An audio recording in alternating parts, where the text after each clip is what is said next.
Hello साथियों, good evening all of you. आज हम बात करेंगे नेशनल एंड इंटरनेशनल इकोनॉमी के संबंध में, और टॉपिक मेरा है आज SCO संघाई कोऑपरेशन ऑर्गेनाइजेशन की स्थापना 15 जून 2001 ईस्वी में हुआ था। इसी पर हम आज प्रमुख बिंदुओं पर चर्चा करेंगे। इनके कौन से अंग हैं, इनके कितने सदस्य राष्ट्र हैं, इनके क्या क्या एडवांटेज हैं, इनके क्या डिसएडवांटेज हैं, इनके कौन प्रमुख सर्वोच्च संस्था है, इन सब तमाम बिंदुओं पर हम चर्चा करेंगे। तो आइए समय बर्बाद न करते हुए हम आगे बढ़ते हैं।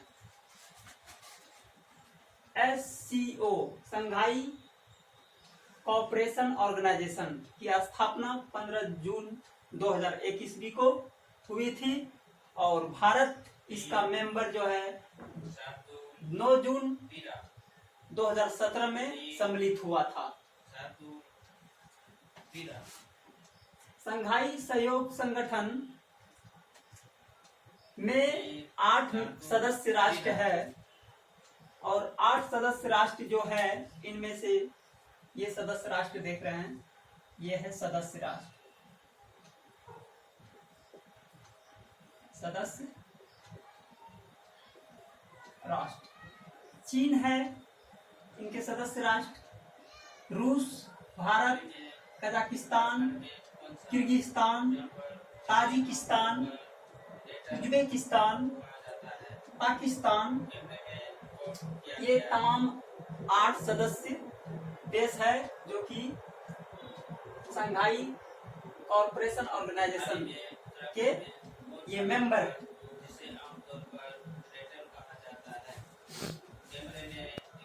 तो संघाई सहयोग संगठन के बारे में बात करने से हमें ये चीज का मालूम हो गया कि सदस्य राष्ट्र देशों की संख्या कितनी है, 8।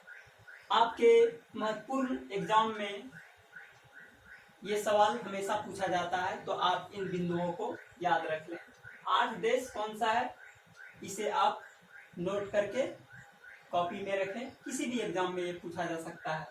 और ये भी पूछा जा सकता है कि संघाई सहयोग संगठन का जो लेटेस्ट सदस्य मेंबर देश बना वो ईरान था। ईरान बना था, ये ईरान बना था। यहाँ हम लिखे मेंशन किए हैं, ईरान बना था 17 दिसंबर 2021 ईस्वी को। ये लेटेस्ट मेंबर वाला कंट्री है।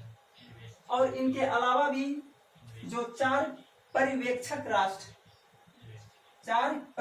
राष्ट्र है, जिसमें ईरान, अफगानिस्तान, बेलारूस, मंगोलिया, ये पर्यवेक्षक राष्ट्र का भी प्रमुख जिम्मेदारी होता है कि हमारे देश में जो टेररिस्ट हब है, उनके समाधान के लिए कुछ एजेंडा बनाया जाए।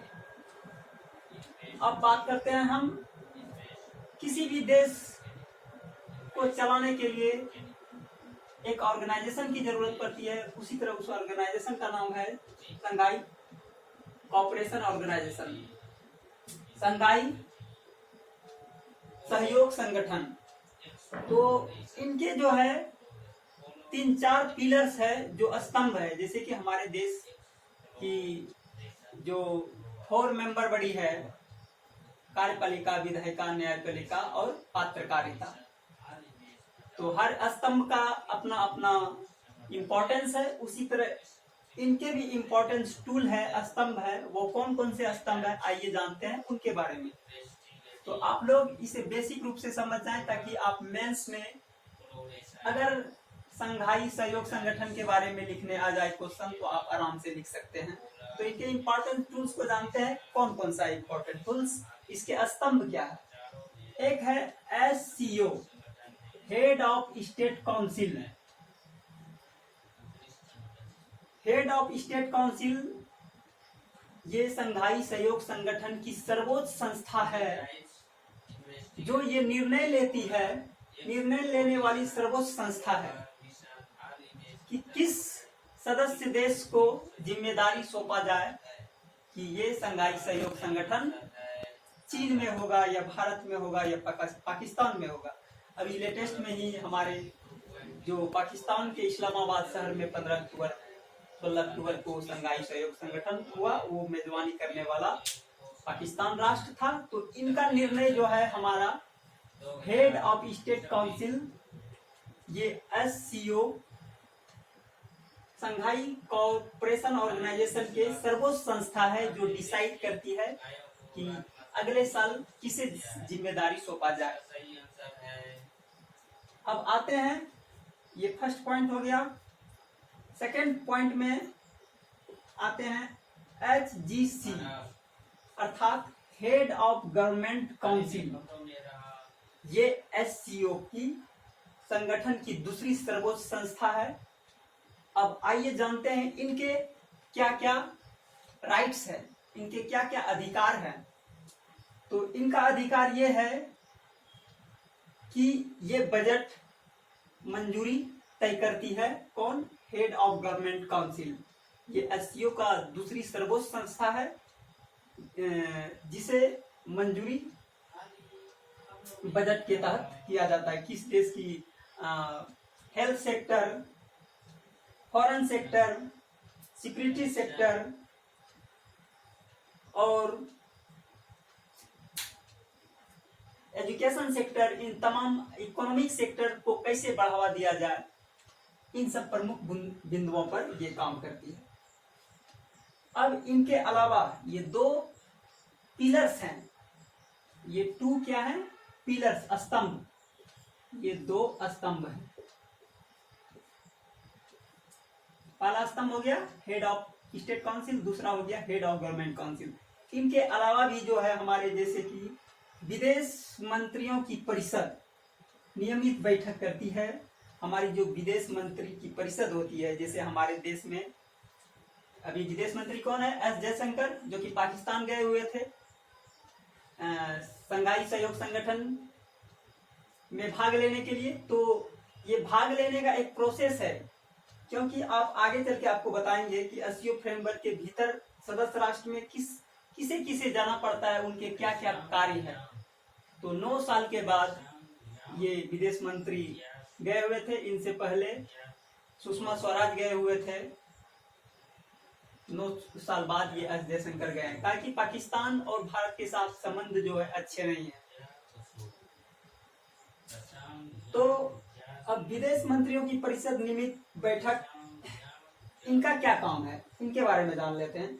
ये अंतर्राष्ट्रीय स्थिति और अंतर्राष्ट्रीय संगठन SCO के साथ बातचीत करती है, क्योंकि आप जान रहे होंगे कि पाकिस्तान को हमेशा सपोर्ट चीन करता है और चीन भी SCO का मेंबर है।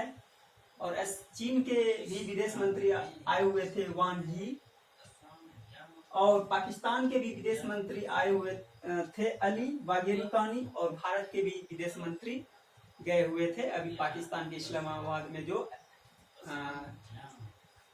संघाई सहयोग संगठन का जिम्मेदारी सौंपाया गया था पाकिस्तान को, तो वहां गए हुए थे। तो S जयशंकर ने स्पष्ट लफ्जे में कहा कि हम पाकिस्तान के साथ कोई वार्तालाप नहीं करेंगे, हम प्रेजेंट होने आए हैं। तो रीजन साफ है, क्योंकि पाकिस्तान हमेशा आतंकवाद गिरोह को उजागर करता है और हमेशा लड़ाई दंगा प्रसाद कराने में नंबर 1 अव्वल पर है। तो इन तमाम मुद्दों को विदेश मंत्रियों की परिषद आपस में कोलैबोरेशन करके कि सहयोग कर आतंकवाद को किस तरह एक संतुलन में लाया जाए, ये काम करती है। अब इनके अलावा भी है एक राष्ट्रीय समन्वय परिषद। ये क्या करती है? इनका काम ये है कि SCO फ्रेमवर्क के भीतर सदस्य राष्ट्र बहुपक्षीय सहयोग में कौन कौन सा है? अध्यक्ष है, सुरक्षा परिषद है, विदेश मंत्री है, रक्षा मंत्री है, आपातकाल स्थिति, जैसे कि आपातकाल स्थिति जो कोरोना आया था, कोविड-19, पूरी दुनिया जो है सहम गई थी, एक दूसरे से मिलना नहीं पसंद करते थे। तो उस कंडीशन में हमारी जो ऑर्गेनाइजेशन है वो हेल्प करती है एक कंट्री दूसरे कंट्री को। परिवहन है, संस्कृति है, शिक्षा है, स्वास्थ्य है, न्याय है, कानून प्रवर्तन प्रमुख, इन तमाम बिंदुओं को हमारी जो राष्ट्रीय समन्वय परिषद है ये मिलाने का काम करती है। अब आते हैं हम और एक अदर पॉइंट में, एससीओ की 2 पिलर्स, एक हो गया H head of state council, दूसरा हो गया हेड ऑफ गवर्नमेंट। इसके अलावा भी तीसरा पॉइंट में है संघाई सहयोग संगठन सचिवालय, और है चौथा पॉइंट है क्षेत्रीय आतंकवाद विरोधी संरचना RATS। तो तीसरा बिंदु पे हम चर्चा करेंगे आज, संघाई सहयोग संगठन सचिवालय का कार्य क्या है। ये घोषणा और एजेंडे को लागू करती है। जैसे अभी इस्लामाबाद में जो एजेंडा, जो प्रपोजल स्वीकृत किया गया सभी के द्वारा, तो उन एजेंडाओं को इम्प्लीमेंट करने के लिए क्या कार्य हुआ उसका विश्लेषणात्मक अध्ययन करती है। कौन? हमारी संघाई सहयोग संगठन सचिवालय। इसके बाद चौथा पॉइंट में आते हैं क्षेत्रीय आतंकवाद विरोधी संरचना। इनका क्या कार्य है? इनका कार्य है आतंकवाद और अलगाववाद के विरुद्ध सदस्य देश को सहयोग को बढ़ावा देता है। मतलब कि आतंकवाद हमारे देश में एक परमाणु की तरह है और ये परमाणु मानव के मानसिकता से जन्म लेती है। तो हमें इनका समाधान के लिए हमारी क्षेत्रीय आतंकवाद विरोधी संरचना आपस में कोलैबोरेट करके ये हमें बताती है कि हमारे लिए परमाणु का जो एजेंडा है वो नियमित अंतराल पर संतुलन के साथ काम हो, तो वो तभी बेहतर हो सकता है।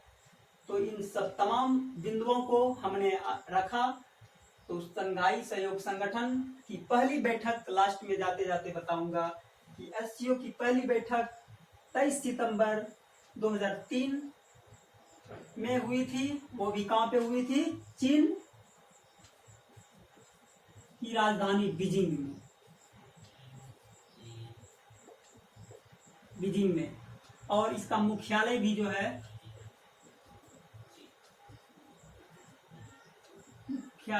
एससीओ का भी जो कहाँ है?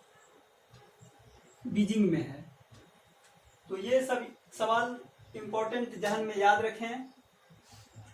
और एससीओ की वर्तमान में जो 15-16 अक्टूबर को मेजबानी किसे सौंपा गया था, तो आप जानते होंगे पाकिस्तान के इस्लामाबाद में आयोजित हुई, जिसमें सभी विदेश मंत्री पार्टिसिपेट हुए थे। अब इन एजेंडाओं को कौन काम हुआ, कौन काम नहीं हुआ, ये क्षेत्रीय आतंकवाद विरोधी संरचना कार्य करेगी। अतः हमें जो आधार है संघाई सहयोग संगठन का, उसके बेसिक स्ट्रक्चर को बताया, और नेक्स्ट वीडियो में हम बताएंगे एनएसजी और MTCR के बारे में। कैसे एनएसजी क्या है? Nuclear supplier group. एनएसजी में कौन सा देश शामिल है? बस इतना ही मित्रों, आप इसे जरूर पढ़ें। धन्यवाद।